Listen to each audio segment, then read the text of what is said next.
Shalom, selamat pagi jemaat Tuhan. Berjumpa kembali dalam Doa Pagi Online.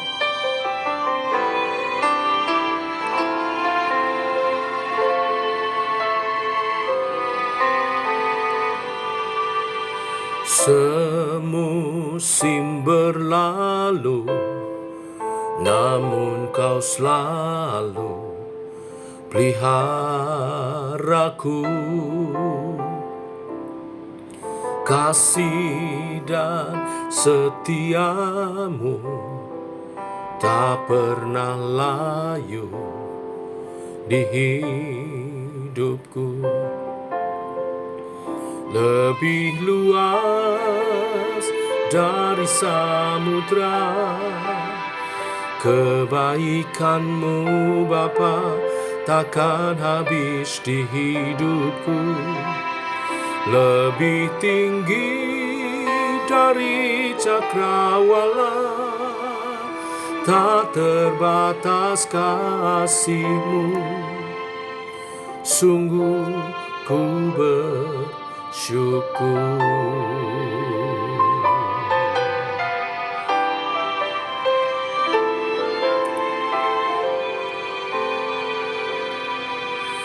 Semusim berlalu, namun kau selalu peliharaku. Kasih dan setiamu tak pernah layu di hidupku.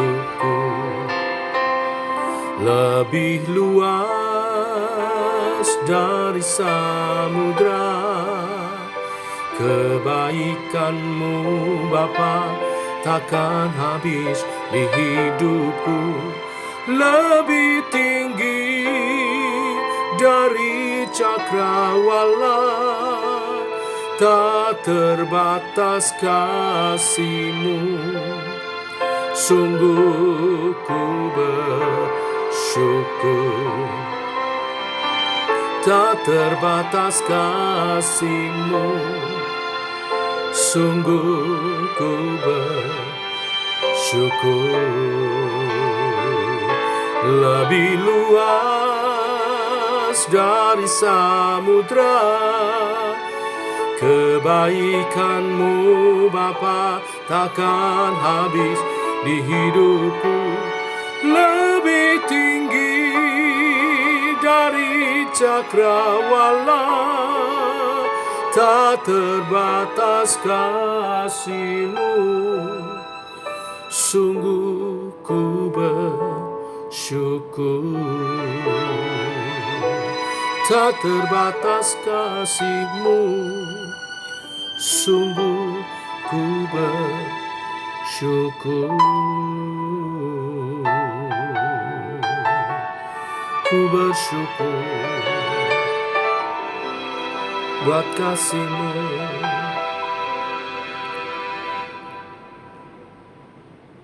Tiba waktunya untuk kami renungkan firman-Mu. Firman-Mu adalah suluh dan terang bagi jalan kami. Berfirmanlah Tuhan dalam nama Tuhan Yesus Kristus. Amin.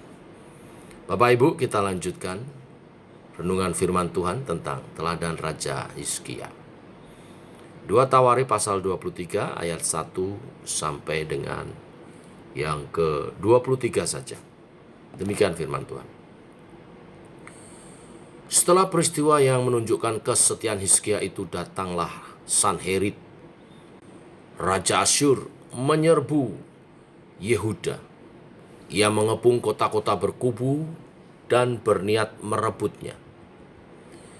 Ketika Hizkia mengetahui bahwa Sanherib datang hendak memerangi Yerusalem, ia berunding dengan para panglima dan pahlawannya untuk menutup segala mata air yang terdapat di luar kota.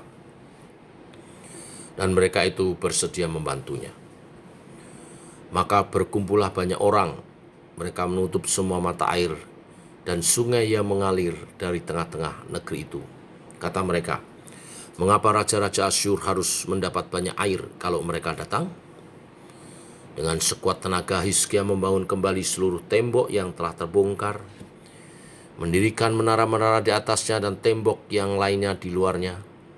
Ia memperkuat juga Milo di kota Daud dan membuat lembing dan perisai dalam jumlah yang besar. Ia mengangkat panglima-panglima perang yang mengepalai rakyat, menyuruh mereka berkumpul kepadanya di halaman pintu gerbang kota dan menenangkan hati mereka dengan berkata-kata, "Kuatkanlah dan teguhkanlah hatimu. Jangan takut dan terkejut terhadap Raja Asyur serta seluruh laskar yang menyertainya. Karena yang menyertai kita lebih banyak daripada yang menyertai dia.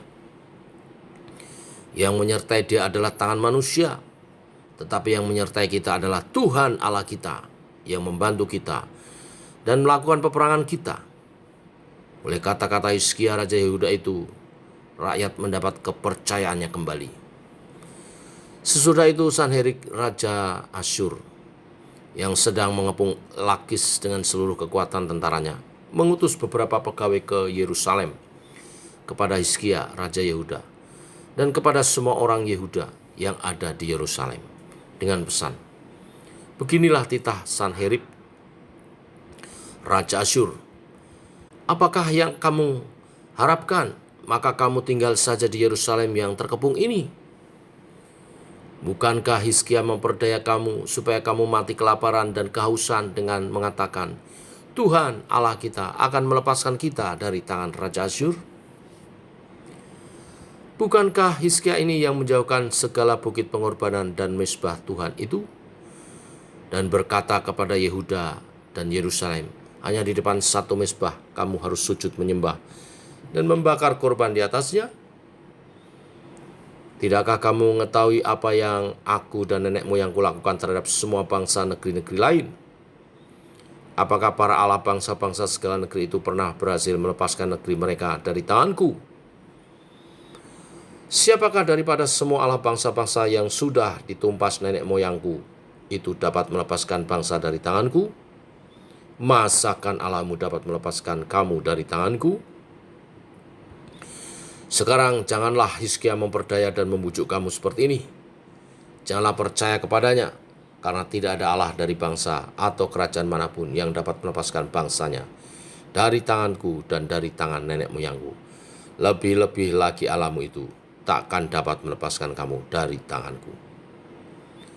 Dan masih banyak lagi yang diucapkan pegawai-pegawai Sanherib itu menentang Tuhan Allah dan menentang Hizkia hambanya.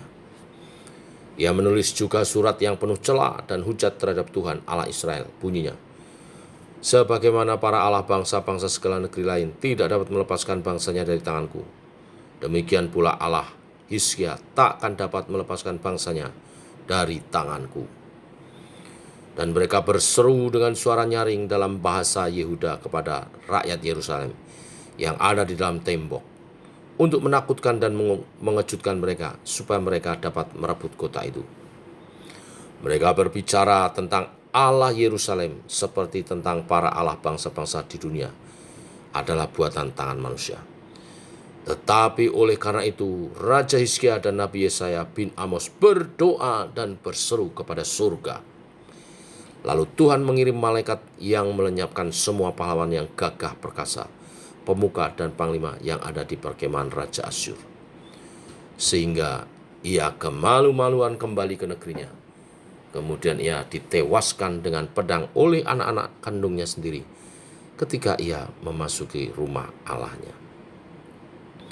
Demikianlah Tuhan menyelamatkan Hizkia dan penduduk Yerusalem dari tangan Sanherib Raja Asyur dan dari tangan semua musuhnya, dan ia mengaruniakan keamanan kepada mereka di segala penjuru. Banyak orang membawa persembahan ke Yerusalem untuk Tuhan dan barang-barang berharga untuk Hizkia, Raja Yehuda itu. Sejak itu, ia diagungkan oleh semua bangsa. Sampai di sini pembacaan firman Tuhan.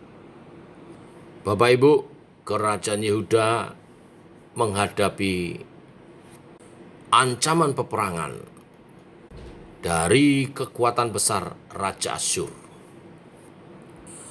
Perasaan takut menggoyahkan rakyat Yehuda. Namun sebagai pemimpin Yehuda, Hizkia mengambil tindakan-tindakan yang patut kita teladani hari ini. Kita telah tahu sebelumnya Hizkia melakukan apa yang baik, apa yang jujur, apa yang benar di hadapan Allah. Itulah sebabnya Tuhan selalu di pihak dia. Bapak Ibu, kisah Raja Hizkia hari ini juga mengingatkan kepada kita bahwa orang yang setia dan benar di hadapan Tuhan bukan berarti terbebas dari masalah. Sebagaimana Raja Hizkia dan rakyatnya Yehuda di saat mereka memperteguh iman percaya, meningkatkan ibadah mereka, mereka juga mendapat serangan dari Raja Asyur. Apa yang dilakukan Hizkia? Yang pertama-tama Hizkia memberikan kata-kata motivasi, menguatkan dan menghiburkan hati rakyatnya bahwa Allah akan menyertai dan berperang bagi umatnya. Yang kedua, ia juga menyadari bahwa iman membutuhkan tindakan konkret. Maka ia mengerjakan bagiannya dengan memperkuat pertahanan kerajaan Yehuda berlapis-lapis. Termasuk strategi memutus mata air yang mengalir dari dalam kota keluar supaya tidak dimanfaatkan oleh tentara Asyur. Dan bagian yang ketiga, bagian yang utama, Hizkia bersama dengan Nabi Yesaya bin Amos berdoa berseru kepada Tuhan. Dan kita tahu kisahnya. Lalu Tuhan mengirimkan malaikatnya melenyapkan semua pahlawan yang gagah perkasa, pemuka dan panglima-panglima perang dari Raja Asyur. Kita tahu Tuhan berperang bagi Yehuda. Dari kisah ini kita belajar keteladanan dari Raja Hizkia, bagaimana menghadapi serangan musuh. Musuh bagi kita di zaman saat ini tidak selalu berbicara pribadi, seperti Raja Asyur yang menyerang Hizkia dan kerajaan Yehuda. Musuh bisa berarti berbicara tentang keadaan yang sulit, tantangan, pergumulan hidup, sakit penyakit. 3 hal kita kerjakan. Pertama, menguatkan hati kita dan orang-orang di sekitar kita yang menghadapi tantangan bersama. Yang kedua, apa yang kita bisa kerjakan, kerjakan. Jangan berpangku tangan. Orang Jawa bilang pasrah bongkoan. Mengusahakan sesuatu juga bagian daripada iman. Karena langkah yang ketiga, kita berseru kepada Tuhan, mohon pertolongan dan pimpinan dan petunjuknya. Inilah kebenaran firman hari ini, teladan dari Raja Hizkia dalam menyelesaikan tantangan hidup. Tuhan memberkati. Mari kita berdoa. Bapa dalam surga, kami mengucap syukur oleh kasih dan anugerah-Mu, rahmat-Mu baru. Kami bersyukur untuk pagi hari ini atas Indonesia yang kemarin telah menjalankan pemilu dan berjalan dengan aman dan damai. Walau belum resmi diresmikan oleh KPU, pihak-pihak legal terkait, tapi kami sudah melihat gambaran pemimpin masa depan Indonesia 5 tahun ke depan. Bapak Prabowo dan Bapak Gibran. Tuhan kiranya mengurapi hamba-hamba-Mu ini, karena sebagai kepala negara dan wakil kepala negara adalah mandat dari Tuhan, karena pemerintahan ditunjuk oleh Tuhan sendiri. Kalau mereka yang telah terpilih, merekalah yang diberi mandat, maka Tuhan akan memampukan mereka. Kami rakyat Indonesia, khususnya umat Tuhan, berdoa memberkati Pak Prabowo dan Pak Gibran menjalankan tugasnya dengan baik, sehingga janji-janji program-program yang disampaikan boleh terrealisasi, membuat negeri ini, Indonesia, menjadi lebih baik lagi. lebih maju. Program-program dari Presiden Jokowi juga dapat diteruskan dan dinikmati oleh seluruh rakyat Indonesia. Jauhkan dari anarkis, jauhkan dari korupsi, jauhkan dari hal-hal tidak berkenan yang mengurangi nilai kinerja daripada pemerintah bangsa Indonesia ini, Tuhan. Engkau menolong semua berjalan dengan baik. Termasuk juga kepindahan kekuasaan dari Presiden Jokowi kepada presiden yang baru dilancarkan semua.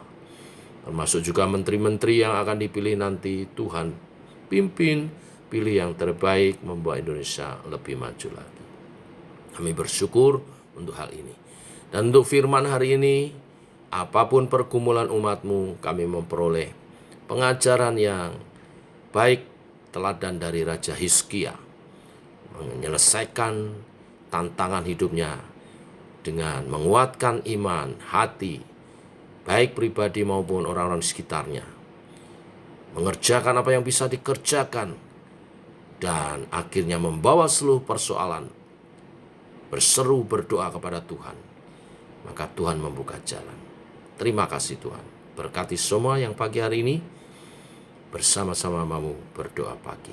Dalam nama Tuhan Yesus Kristus. Amin. Demikian saudara, doa pagi kita. Salam sejahtera, salam damai, tetap semangat, Indonesia maju. Tuhan memberkati. Shalom.